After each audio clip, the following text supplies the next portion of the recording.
We have a big show for you today full of lots of great information, so we're going to get right to it. We are live in the new media studio here at beautiful Valley High School, and this is Falcon Flash.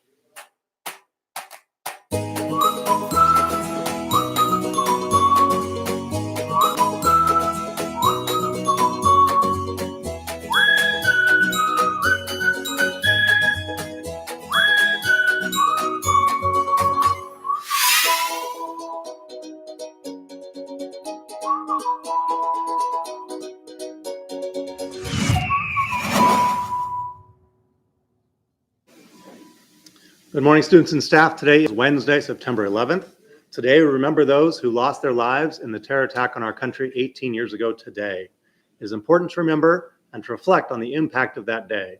In this video, volunteers from the 9/11 Tribute Center reflect on the importance of sharing their stories of 9/11 with future generations.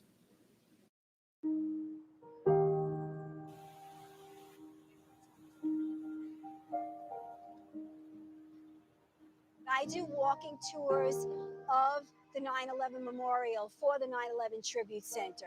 And I meet people on my tours from all four corners of the globe. On every one of my tours, I mention that most people don't remember what they did yesterday. But I have had so many guests on my tours come up to me and say that they remember every single detail about where they were and what they were doing on September 11th, regardless of where they're from. When you talk to anybody, say, and you tell them where you were on September 11th, they'll tell you exactly where they were, because even though they may not have been in the building, but they'll definitely remember where they were. And people always remember every single moment of that day around the world, because September 11, 2001 is not just New Yorker's story. It's not just my story, but it is international part of history and a history of every single person in the world. And what I say to my guests all the time is, that's your 9/11 story. And you should tell it, because by telling it, by doing so, you help us to share history, and you help us to keep the spirit of what happened here alive. And I'm inspired by that. That gives me so much hope. I believe September 11th would be the equivalent of D-Day for certain generations, or Pearl Harbor, or when JFK was assassinated. Those seminal, markers in your history, in your lifetime. My cousin was in Pearl Harbor. My father and grandfather remember Pearl Harbor. These generations will need to remember. I think it's important to try to remember some tragedies. Remember that life can be very precious and can be gone in a flash. These are emotional memories that cannot be translated into a textbook. These are stories that we tell people, and hopefully the generation will understand this here and bring it forward to the next generation. I feel that a lot of people use September 11th to remember the wrong things, to remember the divisions instead of what brought us together. And I think as more and more time goes by, more and more people just remember the hate that caused that act instead of the love that followed it. We were all one that day.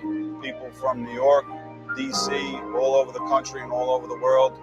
Everybody was united. I think that's why everybody remembers where they were, because everybody's heart was here. I remember. I remember. I remember September 11th. I remember September 11th. I remember September 11th. I remember September 11th. I remember September 11th.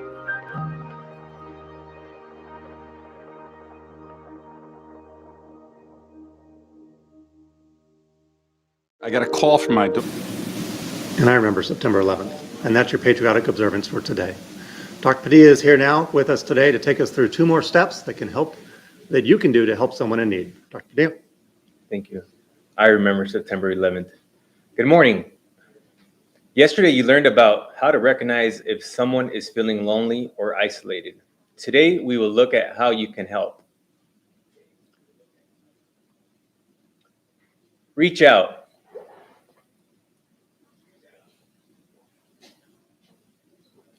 What reasons make it hard to reach out? So let's go over some of these. What do I do when I reach out? I want to reach out, but don't want to be awkward or make anyone feel the same. Do they really want to talk to me? Won't they think I'm strange just randomly walking up to them? The good news is that there are some tips and practices and activities you can use to reach out and help. So what can you do to help? Sit with someone who may feel lonely. Reach out on social media. Invite somebody to join you during lunch, for example. Give a simple gesture to someone. Leave a handwritten note. Act and get help from an adult. Start with hello. Ask questions and use icebreakers. 8 out of 10 are hesitant to start a conversation, and 8 out of 10 are happy that they did. Try this out with an elbow partner right now so you become more comfortable asking these questions. Pick one off the list and answer it with a nearby student or an elbow partner. Would you rather live in a city or country? Be a fish or cow? Be a musician or a sports star? Drive an electric or gas car? Give you 30 seconds.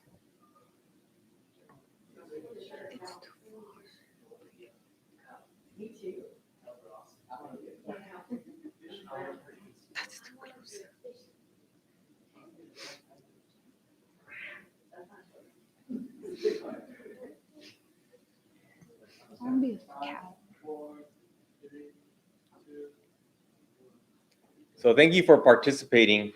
Please come find me at lunch in the Valley Alley with a poster board where you can post ideas on how you can help your friends. I hope to see you there. Let's go to Maria for today's Falcon Flash. Thank you, Dr. Padilla. And now here's today's Falcon Flash. Reminder that the school district is holding a suicide prevention parent event tonight at Santa Ana High School with lots of resources and assistance. There's a flyer with more information in your Falcon Flash classroom. The Financial Literacy Club is meeting today at lunch in room 212. Stop by to pick up a few free financial tips. Dreams of Life Club will be having its very first meeting of the school year today during lunch in room 105. Join us if you're interested in meeting new people and building friendships. We will be discussing club leadership opportunities at today's meeting. So those interested, please come by. Front of the line passes are provided. Just stop by room 105 before lunch to get yours. See you there. Attention Falcons, interested in the arts, want to learn new art skills, want to earn community service hours, then join the Santa Ana Youth Arts Exchange. The Santa Ana Arts Youth Exchange is a newly formed group of like-minded SAUSD students who would like to gain more experience in art leadership, civic engagement, and community service. Selected students from each high school will participate in the year-long program. Members will attend an art camp at CSU Long Beach on selected Saturdays from 9 to 1 p.m. Transportation is included. There you will be learning different art techniques such as painting, printing, and sculpture. This is open to all current SAUSD students. For more information, scan the QR code on the posters around campus or contact Mr. Maldonado in room 10-3. Space is limited. All right, students, there's alarming news from across the country related to vaping. That's not vaping. As a public service, please do keep informed. Let's take a look at this video. There is breaking news tonight in the nationwide vaping crisis, another death, and new reports of possible lung disease. Janet Shamlian joins us with these new details. Janet, good evening. Nora, good evening. That's right. The death toll linked to vaping is climbing tonight. Health officials in Kansas today reporting one new death directly tied to vaping. That brings to 6 the total number of deaths across the United States. And here in Houston today, officials announced 3 new cases. Here, all of the people who are suffering are under the age of 21. Tonight, the Centers for Disease Control reports that it's investigating 450 possible vaping-related illnesses across 33 states. 2 more cases were confirmed today in Idaho. Symptoms include severe stomach problems and shortness of breath, and some patients have been put on ventilators. No one has been able to identify a single product or ingredient in e-cigarettes behind these illnesses, but patients have reported vaping both nicotine and THC, which is the active ingredient in marijuana. And Nora, tonight, the American Medical Association is joining other health officials by asking people who use e-cigarettes to consider stopping using them as this investigation continues. That's Nora? an important detail, Janet. Thank you so much. ASB has heard from more students who want the chance to become royalty. If you are a freshman, sophomore, or junior who dreams of being a prince or princess, or you're a senior who wants to be featured as king or queen in this year's yearbook, attend today's repeat homecoming royalty meeting in room 110 at lunch. Again, if you attended this meeting last Friday, you do not need to be there today. This is only for newly interested royal subjects. Mr. Vasquez students have used air drying clay to create an object that represents their families for sharing their stories with other students in the class. What a fun and creative way to explore one's heritage. Thank you, Mr. Vasquez, for sharing this with all of us. Do you have tomorrow's picture of the day? Send it to Mr. Rosama for a chance to be featured on the Falcon Flash. And now here's Ms. Gibbs.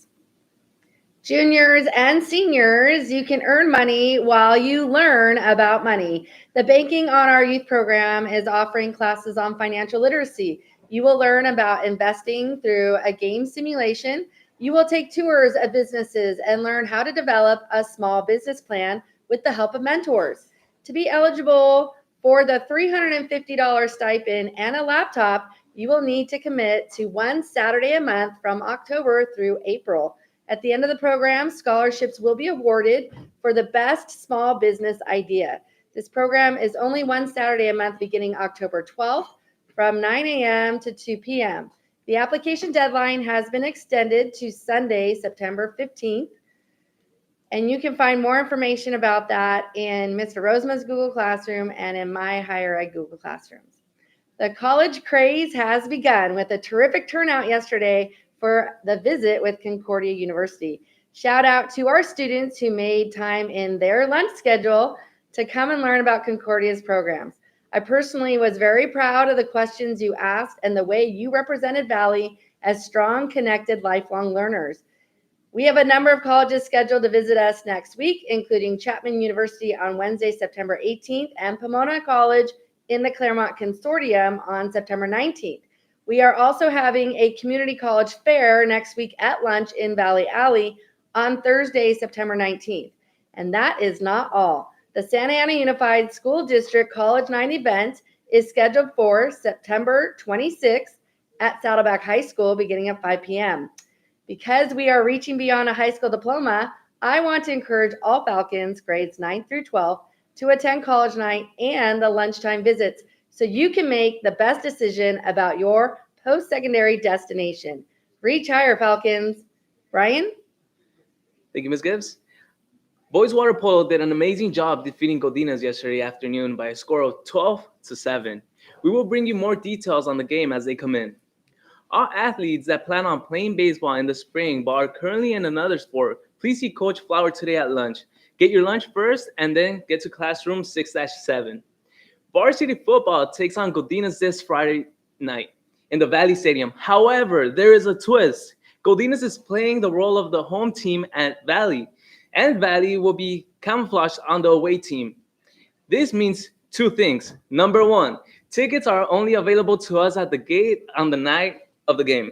Be sure to bring your ID card because tickets are $5 with a student ID and $10 without. Secondly, Valley will be honoring the sacrifices made by our military men and women this Friday. So do wear anything camo and be ready to shout, stomp, and cheer on the Falcons. Now here's Rosama. All right, school site council ballots are now open in your Falcon Flash classroom. Juniors and seniors especially have a choice to make for your representative. So please go to your Falcon Flash classroom and vote today. All right, let's look at the birthdays. 8 of our students are having birthdays today. Help them celebrate with a high five on their special day. We wish all of our Falcons a happy birthday today. There's the last of them. Braulio there, our freshman birthday representative. All right, and that's it for today's Falcon Flash. And remember, Falcon Fever, catch it!